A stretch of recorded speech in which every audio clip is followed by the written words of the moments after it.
iBlock Radio. Turn it up. The sound. Hey there, my name is Jill Bullock, founder of the A4J Initiative and the Detour Campaign. Thanks for taking time out of your schedule to check out our video to learn a little more about this great movement and kingdom building that's taking place right now, and we would love for you to be a part of. First, let me just tell you a little bit about A4J. It is abstaining for Jesus, and it's about abstaining from cursing, from negative attitude, from violence, from sex, anything that does not glorify God. We want to do away with that. We say we're abandoning ourselves from the things of this world and pursuing the things of Christ. And you keep hearing me say we because it's also my sister Montreal, who's the co-founder, and my sister Karen, who's also a part of this great movement. And for me, it's all started over a course of time with different things that happened in my life. I can remember one time my girlfriend flew in from San Diego and we went to a wedding, and I had a glass of wine. And she just went on about, oh my God, this Christian girl having a drink, and how was I different than her because I kind of seemed to do the same thing she did. She really didn't understand everything about Christianity, but that further confused her views, and my behavior was, not serving as being a witness. It was jeopardizing my testimony. And I remember when I used to have the girls come over from my church during the holidays, and I wanted to have a must-like. If you know me, you know I love ice cream, whether it's to McFlurry from Mickey D's, butter pecan ice cream, it doesn't matter. I just love ice cream. During the holidays, I wanted to take advantage of a must-like. But when the girls came over, I didn't feel comfortable doing that. I felt embarrassed and ashamed, like I couldn't be a good leader by having alcohol and letting them see that behavior. So I decided not to do it. And then I started realizing maybe I shouldn't be doing it at all.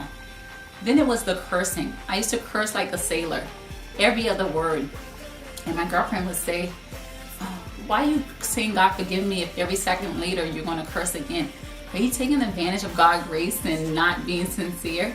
And then of course it was the sex thing. I remember all the way back to 2004, okay? I wanted to go out and do this whole abstaining thing, but I was in a relationship at the time, and the guy I was dating, he wasn't with it. He tried it for a week or two and it didn't work for him.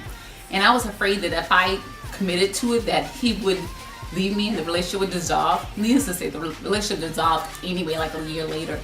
But at the time, I didn't realize that my desires for that relationship and for that sexual encounter with him was a short-term fix to a long-term problem, which the long-term problem was, having companionship that only really God can offer and fill that spot, that no matter how much sex in the world is not going to cut it.